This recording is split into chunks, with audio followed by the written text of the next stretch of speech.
yun ni Dennis, hindi ko lang pinanyanan niya, pinipipiling mo kapabinyada ka ti Amaraw, marami tanungan yung may ti Amaraw, is guy. Iso nga, dawatak man kanyayin niya, dahil man ti Rugrugi. Rugrugi, tinapintas nga panagkakadwa, Rugrugi, tinapintas nga relasyon. Tamo yung kadiyad din ko nga, no kumatas lang mo na itingal ka. Nadalan, naganak, nagadadal. Agyaman kami, titulong nga may yuintad. Ngamin amo yung kadi kakabsat nga uray sino nga kasisimplihan nga tao no adda may tulong na ti pagadalan dakol unay nga yaman iti pagadalan ng runa kanyami nga mangisusuro. Iso Sir Rogelio ang asim ta mo lipatan ta Maro Elementary School hanggang lipatan no may ikan no di ka tumay kay tulang tagpasyar ta daytoy nga daw sa man ti mangidikeren daytoy iti rugrugi iti panaggagayem kasmay sa nga pamilya. So meaning to say awan man iti sniper mi diti Amaraw i-member da kami nga or i-treat da kami akas membro iti grupo yo akas may isang ganyan. Thank you. There was one time when I checked my Facebook and nag-pop ni account ni Sir Rochelle Sumbay. That was the beginning and I did not know nga member gaya iso na member kadwada ni Sir Dennis kasi ako nga makita kasi naka-helmet din naka-picture that. And then an idea of communicating with my batch.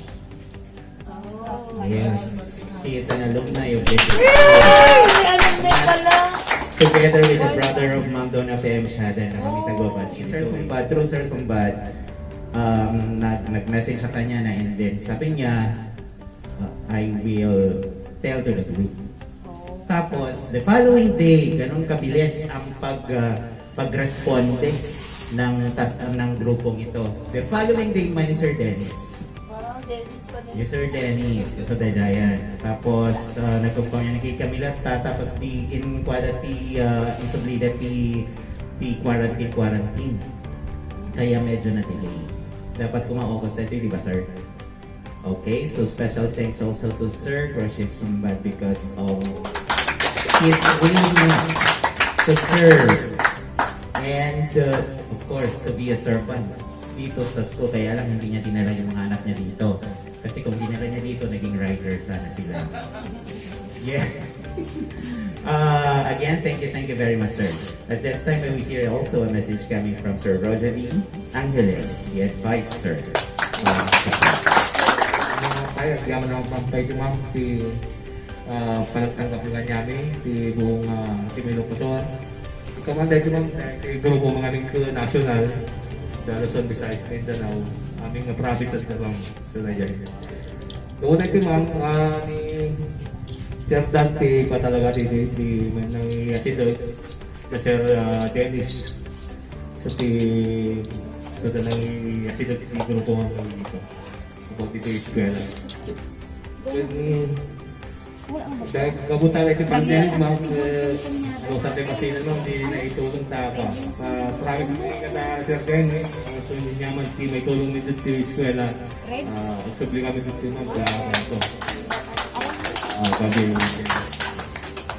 Ganun sa mga kami kasi ang kami sa Pinuno Minikwan BM Denison sa team may isang na-elect na kami mga itong parang kasaktipan na katatang ako na dito yung grupo so nga dawa-dawang ma'am diba palagsarita ni BM Dennis na nasa ating grupo na binyaman team may parang ko morning. Grabe. Yes. Nagyaman kami ma'am, sir, di pinangawag mo grupo. Okay, panalokan nyo naman may tulong.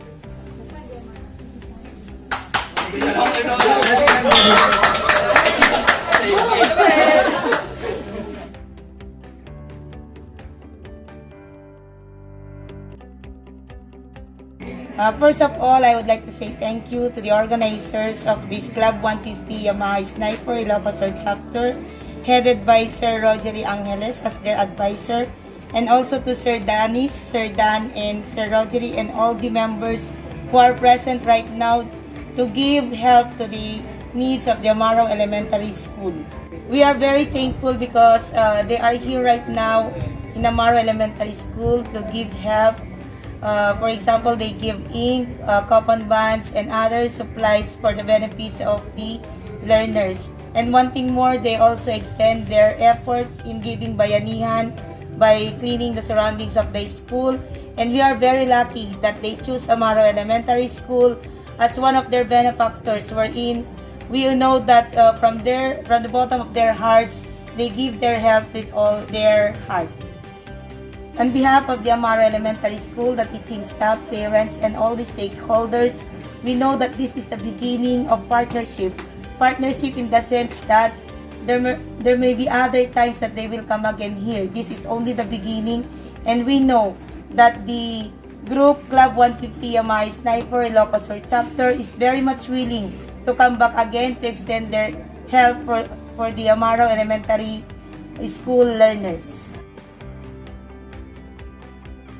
Dahil nga gundaway apan ni maniyabkas na barang panagyaman mi ket amumi nga iti Club 150 ay Yamay Sniper Ilocos Sur chapter kat amuda nga saan nga dahil iti maudi nga panangted na titulong tamuda met nga dupay ti kasapulan dagiti ubing iti dahil nga panagbasa dag lalo tadda tayo iti makunkuna nga pandemic. Iso nga mumi nga ti panangtulong da panangted da dagiti kasapulan tubing kas kumatikopon ban nga naduma-duma pa nga school supplies kitagtultuloy latta tapno may ted pinasayat nga edukasyon para kadagiti agad-agad Amaro Elementary School. Maraming salamat Amaro Elementary School kay Ma'am Principal Ma'am Veronica Bilog, sa mga barangay official, sa PNP station para maprobahan ang event na ito, sa RHU para ma-assure and ma-follow the safety protocol and guidelines. Team Ilocos Sur, sa team Sir Dan Sumbat, kay Advisor Roger. Papasalamat ako sa buong team ng Ilocos Sur sa ginawa nilang fan dito, paglilinis, pagbibigay ng mga school supplies, kay Sir Dan, siya ang nagpan dito, propose dito sa school, Amaro Elementary, kay BM Dennis na nag-organize dito ang ban. Saka masasalamat sa lahat member ng Team Ilocos Sur. Ito pa lang ang unang simula kasi sa pandemya sundan pa natin ng ibang mga school na tulungan natin. Pinapati ko yung girlfriend ko, sir. Alright. Taga Canton. Alright. Anong pangalan niya, sir? Divine Grace. Alright. Shoutout sa mga kilala ko, yun lang. Club 150! Yo, what's up? Sir, taga saan tayo, sir? Santa Lucia, sir. Santa Lucia. Alright. Shoutout, Club 150i. Alright. Amen. Santa Cruz. Santa Cruz. Hello, Santa Cruz. Santa Cruz. Alright. Mga taga Santa Cruz, magingay. Alright. Sir, Santa Lucia. Santa Lucia. Alright. Maki Santa Lucia. Oh, ito na yung idol ko. Alright. Sir, sample naman dyan. Ano, sir? Sayaw naman dyan ng tahong. Alright, sir. Team Pangbangga. Alright, safe po sa inyong lahat. Alright. That's it. Panyaman. Panyaman.